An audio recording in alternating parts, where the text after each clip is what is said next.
What is going on, guys? Welcome back to the channel and welcome back to another video. Today's video is going to be for anyone who is new to the BMW platform. I have had the pleasure of owning quite a few different BMWs up to this point in my life, and I feel like I'm probably in a pretty good position to share some of the things that most people who are new to the BMW platform may not realize or are just overall surprised by. So if you are thinking about getting a BMW or you just bought your first BMW, this is going to be a video for you. So for today's video, we are going to be using my E92 M3. However, a lot of these features or things that may surprise you about BMWs can pretty much be found on all of the BMWs. There might be some variables depending on years and chassis, but for the most part, these are some interesting facts and things that will probably surprise you if this is your first time owning a BMW or you are just new to the platform. And we're going to kick it off with checking the oil level in these cars. For the most part, when checking your oil level in a car, you have a physical dipstick that is actually inserted into the engine itself, and that dipstick is a way to measure the level of oil that is actually in the motor. So instead of having a physical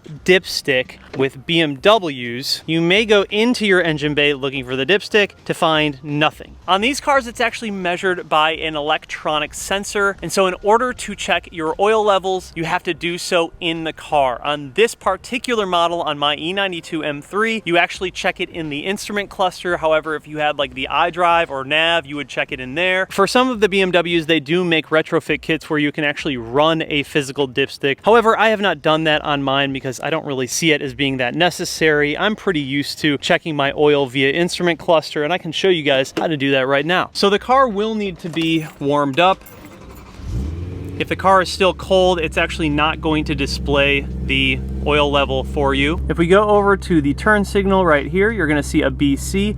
We're gonna click that in 2 times and it's gonna bring up this little oil level display, and you'll see there's a clock right there. That means that it is trying to measure the oil. Most times what I do is I'll just drive around for 15 minutes or so and it'll finally display the oil. So I have been driving this car all morning and you can see we are almost topped off. I just did an oil change a few hundred miles ago, so we are in a good position right now. Like I was saying before, this is something that really bothers some people. Me personally, I don't find an issue with it. However, it would be nice to have a physical dipstick just to see the quality of the oil and to make sure, obviously, that there is enough oil in the car. But I think as long as you're doing your regular maintenance and making sure that you're changing your oil at the recommended intervals, letting your car warm up properly before driving it, the electronic system works just fine. On the flip side of that, being that this system is electronically measured by a sensor, those sensors can go bad. So sometimes it's just better off to have the older system that is kind of tried and true with a physical dipstick that can't really fail on you. Obviously, when you move over to a sensor, it's just one more thing that can break. So I do understand why some people dislike this system. However, I personally have not had any issues in any of my E-chassis cars with the measuring system. However, in my F82, I did have a faulty sensor that I had to replace, which was like a few $100s. Another interesting feature that sort of surprises people when they first buy a BMW, if your friend is trying to get into the passenger side door, you start frantically looking for the door locks or unlock button on this side. You're not gonna find it. That's because it's not over there. Most cars do have the door lock and unlock on the physical door cards by the window controls. However, in BMWs, it's a little bit different. They like to put them right here in the center along with your caution lights. So if you are confused about locking and unlocking your doors and how to do so when you are new to the BMW platform, just check in the center and you will find that door lock and unlock button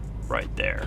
Obviously, that is nothing crazy. However, if this is your first time in a BMW or you are renting a BMW somewhere, more than likely you are going to be searching on the door cards and the window controls to find that door lock and unlock button, and you're not really expecting it to be in the center console portion. Another interesting feature, or just something that sort of surprises people who are new to this platform, is the method used to actually pop the hood and get into the engine bay. So on some of these older BMWs, like this 2008 E92 M3, It's very similar to how most cars are. There's going to be a hood latch right down here, and you just pull it once. The hood will then open, and there's going to be a latch right under here that you pull and open the hood just like that. Now that is how the majority of cars actually work when you're trying to pop the hood. However, with the newer BMWs, it's a little bit different. In the F Series and up, BMW decided to get rid of the actual latch portion that's underneath the physical hood itself. And the way to pop the hood in the newer BMWs is you simply just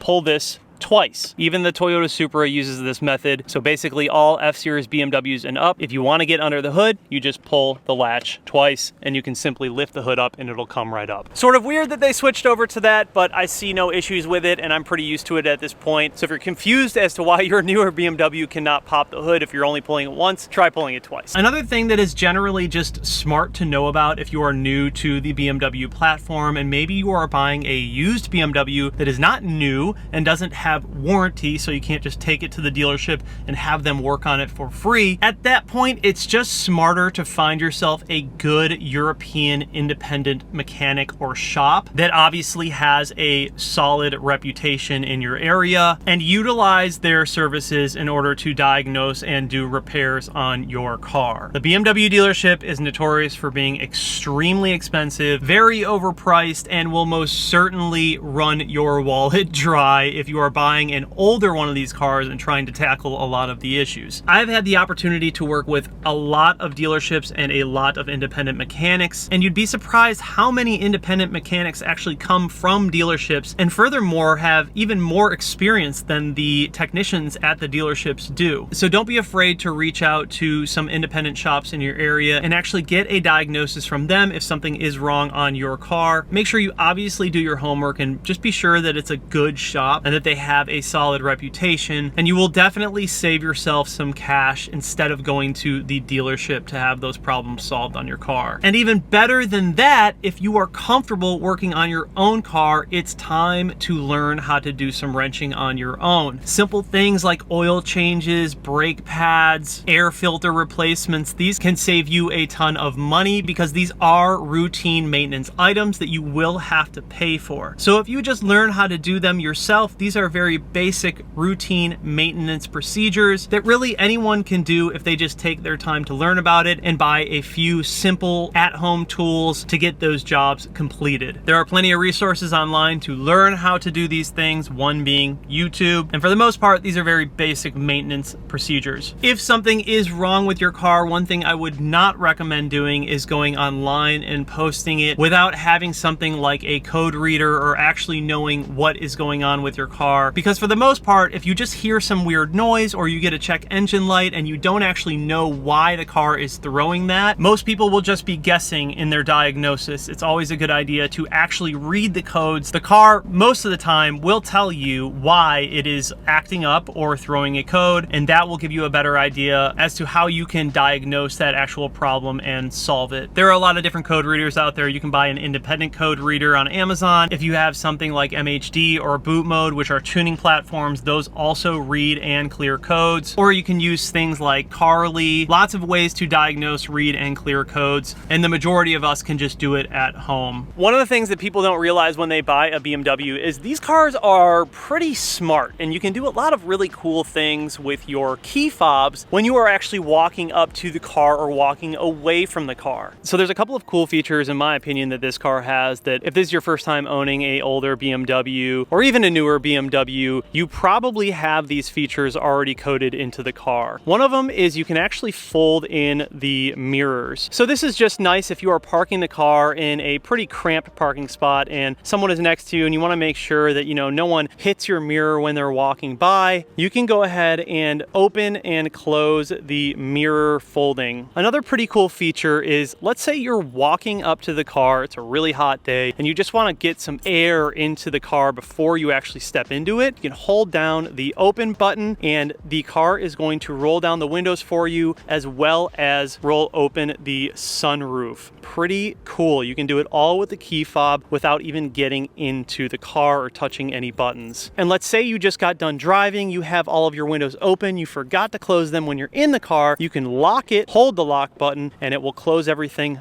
back up for you, which is pretty cool.